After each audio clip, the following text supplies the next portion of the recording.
In the beginning of Parashat Tazria, it discusses the mitzvah of Milah, and Beprat, specifically Milah b'Shabbos. V'yom hashmini yimo b'sara laso. The Torah says on day 8 you shall do a bris Milah, and the Gemara in Shabbos tells us what's the extra word uvayom.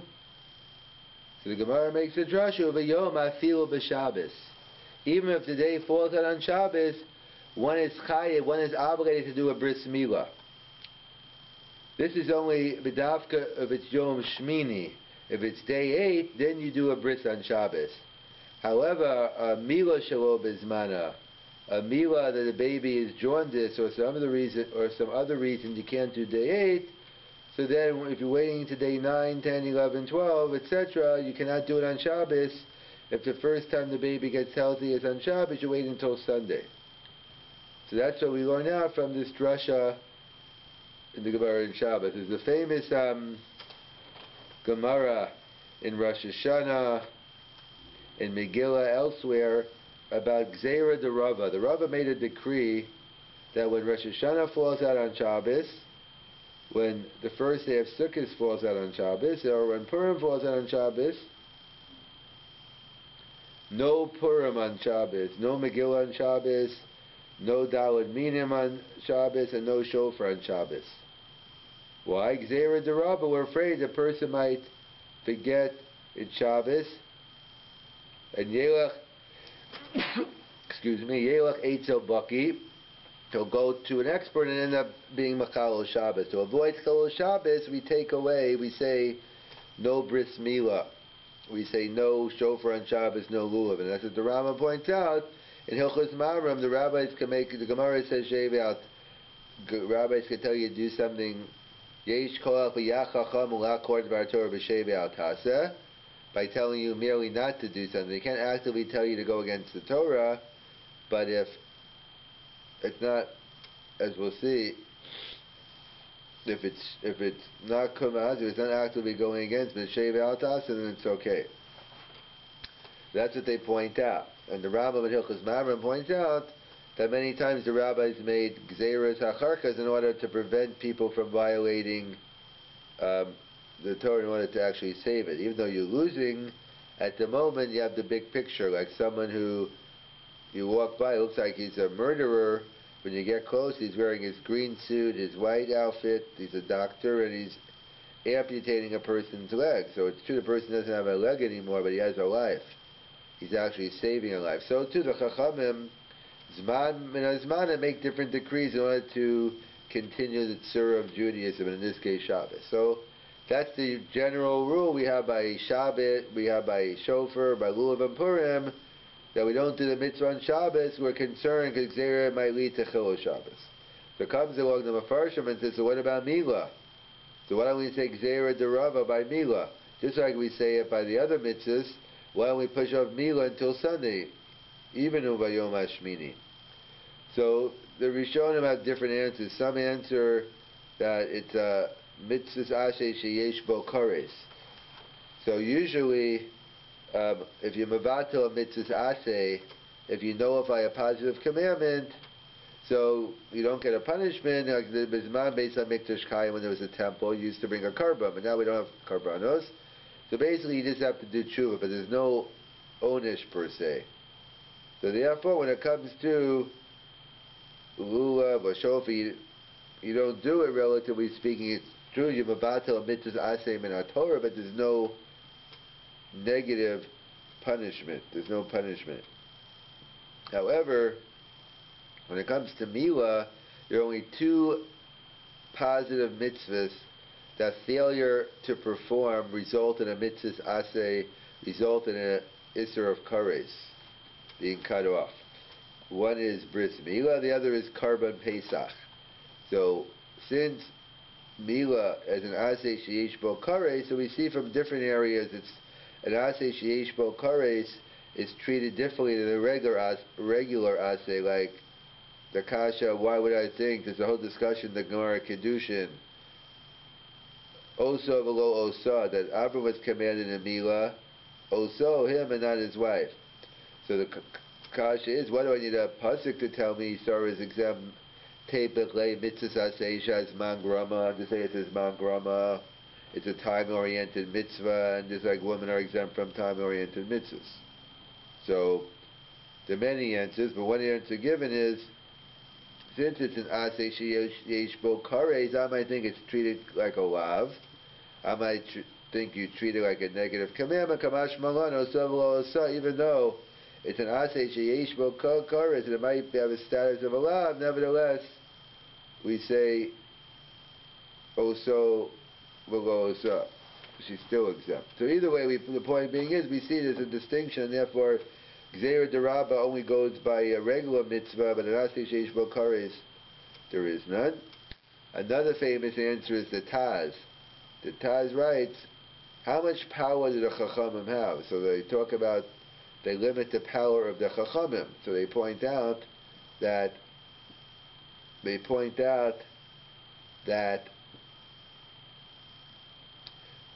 Gemara says in Yevamos, Yesh koach b'yach Chachamim la'akor dvar Torah b'shei v'al. One of the qualifications, the limitations is, if you're having a Mac attack, the rabbis can't go tell you and have a Big Mac, because that's actively violating the Torah.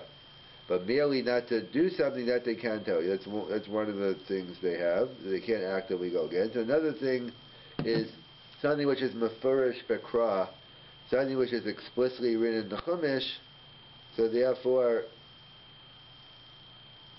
they can't tell you to do either. So in other words, if it would have said, when Rosh Hashanah falls out on Shabbos, we blow the shofar, so then the rabbis could make a Gzeira Derabba.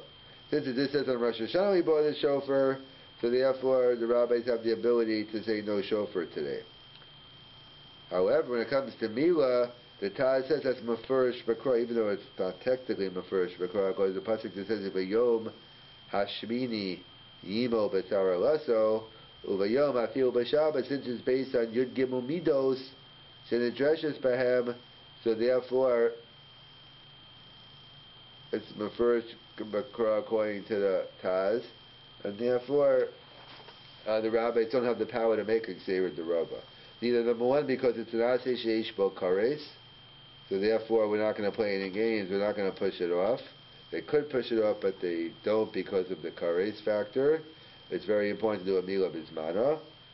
The second one is they can't push it off because it's mefurish b'kra. The third answer makes a distinction between by Rosh Hashanah and Lulav. It's a case of a suffix, because we're not sure Sveika the Yom, and we're not sure what day it is. So therefore maybe today isn't Rosh Hashanah. So therefore then the rabbis can say it's on a suffix mitzvah, you can hold back. However, when it comes to Milah is a Vadai mitzvah, we know all you have to do is count the day 8. You don't have to know the calendar, you don't have to know what day of the month it is, you just have to count 8 days. So therefore it's a Vadai, and therefore that's why you do it. And there are other reasons, those are some of the reasons, give it others say because by shofar and lulav we're concerned, people might think they're an expert in shofar and lulav, and they'll end up violating and carrying. However, when it comes to Milah, no one's going to make that mistake. It's a sakanas nefashos. You're dealing with the danger of a child, and therefore we're not concerned. So let's summarize. We had the famous kasha of the Rishonim. How come we say Gzeira Derabba when it comes to Rosh Hashanah, shofar on Shabbos, lulav, daled minim on the first day of Yontiv, and Megillah, which only in Yerushalayim can happen on Shabbos today? Yeah, we don't say Gzeira Derabba by Milah. So we say because Milah is an aseh sheyesh bo kares, and aseh sheyesh bo kares that is stronger than it's a regular aseh, and we don't want to take the chances of pushing it off, so we could do a day 8. Answer number 2, if the Taz was it's mefurish b'kra, the rabbis might have wanted to say no bris on Shabbos. They didn't have the ability to, because since it's mefurish b'kra, the chachamim don't have any power. A3 is the difference between shofar and lulav. That's a suffix, and maybe today's Rosh Hashanah, maybe today's Sukkot, and Sveik and the Yoma. But by Milah, it's a Vadai, so a Milah and a Vadai mitzvah, we don't say Gzeira Derabba. Or, fourthly, more psychological insights out. But the other ones, people are willing to say, what's the risk? I'll learn how to do shofar, lulav. But by Milah, you're dealing with a baby, some acholish yeshbo sakana, he's dealing with something which is sakanas nefashos. So therefore, we're not concerned that someone's gonna go ahead, and therefore there'll be, and there'll be other people around, the parents of the child, other people warning them, and we're not concerned that someone who is not a baki is going to do it. So you're already a baki, so we're not concerned of Gzeira Derova. So the Gemara in Shabbos, in the 19th parak, Rabbi Lezer de Mila talks about a C-section baby. There's a discussion in the Gemara what day you should do a circumcision on a C-section baby. Like, why would we discriminate against a C-section baby? Why wouldn't it be day 8? Why is there anything to talk about? So that's what the Gemara discusses. Based on the pasuk in the beginning of Parshas Tazria, the Torah seems to link Isha ki Tazria v'yolda zacha v'tuma sheva shamim, that the mitzvah of Mila on day 8 to a woman becoming Tameo Leda after pregnancy. So therefore, a C-section baby, in theory, the woman does not become Tameo Leda. So therefore, perhaps one would say that there is no bris on Shabbos. Or I should say there's no bris on day 8. Or perhaps you could say Avram Avinu Yochiach. Avram Avinu, it was before the laws of Tumah B'Taira, and yet the Torah still said Avram did the bris on day 8. So therefore it's a discussion in the Gemara whether a machlokas in the Gemara, Sveika Dedina, whether a C-section baby gets come out day 1 or day 8. So what do we do? It's a Sveika Dedina, so therefore it's a suffix, so the Mila is a mitzvah in our Torah, so suffix Araisu Chumrah, we go strict, and therefore we always do day 8, because why? Because we did day 1, and it's really day 8, it's a no-go. You can't do it, it's a Mila Kodem Zmana, it's a Mila before its time. But even if day 1 is the day, you do it day 8, you still Yotze. So therefore, we play it safe, we go L'chumrah, we always go day 8.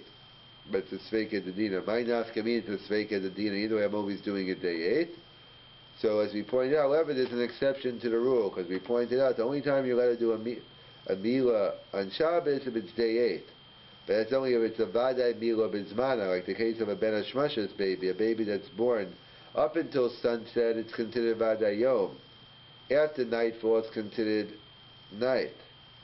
The time period between sunset and nightfall, that's called Ben Hashmashos, and therefore it's a Safek Yom Safek Ayos. So the baby's born after sunset, Friday afternoon, no bris on Shabbos because we don't know. Maybe the baby was born on Friday and really it's day 9 and not day 8. So therefore, we wait until Sunday. However, there's another exception to the rule. It's a Safek Milo B'Zmana, but here the Safek is, in the case of a Ben Hashmash's baby, we're not sure when day 8 is.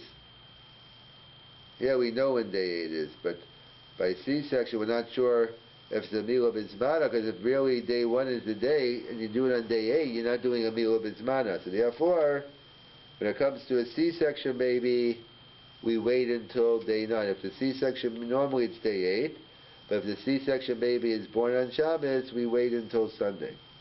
So it's an interesting Gemara in Chagiga on Rabbeinu Chanano. The Gemara talks about bathhouse insemination. I guess apparently the case was the discussion whether it actually happened or not, whether it's scientifically possible, but the Gemara talks about a man apparently went into the bathhouse and he emitted some semen, and a woman came in afterwards and she became pregnant. So the Rabbeinu Chanano writes, this is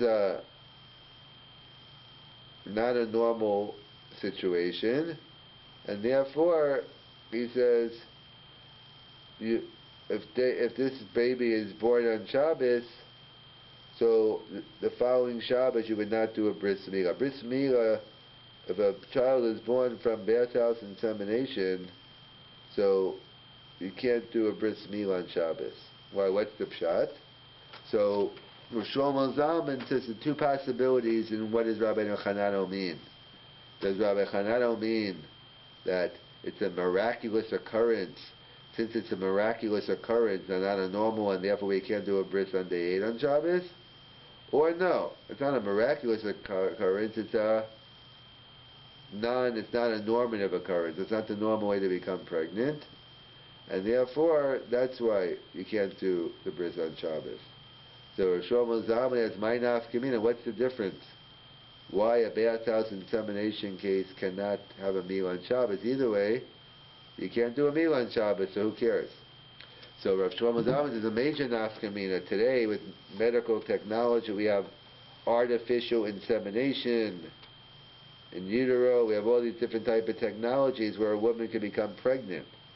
So let's say a woman became pregnant through artificial insemination, through in vitro, or any other the new medical reproductive ways, and the baby is born on Shabbos. Can you have the bris on Shabbos? In other words, according to the first one version, one potential version of Rabbi Chananel, what's the reason why a bathhouse insemination you can't do on Shabbos? Because that was miraculous. Artificial insemination isn't miraculous, so therefore, you should be able to do a bris milah on Shabbos. However, according to the second explanation, it's not normative. Still, even though it's becoming much more popular today, but I don't know the percentages, but I would assume that still the bigger percentages are that people become pregnant through intercourse with natural relations than they do through some other scientific methods. Hence, it's non-normative, and therefore, according to the second approach of Rabbi Chananel, it would be comparable to bathhouse insemination. You can't do a bris milah on Shabbos. So Shlomo Zalman and a factor of Herschel Schechter, Rav David Bleich, Rabbi Willig, all go l'chumrah and say any type of these reproduction technology and the baby's born on Shabbos, one should not do the bris milah on Shabbos. However, of course, it's no one's business how you became pregnant. So you're allowed, as Rabbi Bleich writes, you could do a white lie. You could tell the people, well, it's jaundice or something else, and you don't have to go tell them why you're not having the bris on Shabbos. And yet, however, according to Rav Shlomo Zalman, Rav Schechter, Rabbi Bleich, all say not to do it on Shabbos. Abadja Yosef, Chacham Abadja, seems to say no, that you can do it on Shabbos. I mean, it's a tremendous chiddush. Number one, that we don't necessarily pass on Rabbi Chananel generally, and secondly, it's totally different. The case of the Gemara with the C-section, the birth was different. They actually came out of C-section, so Isha Tameo Leda. But over here, in the case of bathhouse insemination, artificial insemination, in vitro, the conception is the thing that's different, but the birth is exactly the same way. So it's a chiddush agabe chiddush, but nevertheless, what can we do? The Gedolei, many of the postim say not to do the bris on Shabbos, so we won't do the bris on Shabbos. According to Abadja Yosef, you should, and I think everyone would agree in this scenario that obviously you did the bris on Shabbos, so maybe you shouldn't have, but once you did the bris, so I assume they would say, since it's only a suffix not to, so they'd say, you consider gamal and you yot to the mitzvah if you do it, but l'chatchila they say one should not do it. So that's the issue regarding C-section and Ben Hashmash's baby. It's a suffix milah bizmana you don't do on Shabbos. It's a further discussion based on how you learn Rabbi Chananel on the Gemara Chagiga. If it's a miraculous occurrence, so that's what Abadja Yosef seems to, and that's it. You do the bris on Shabbos.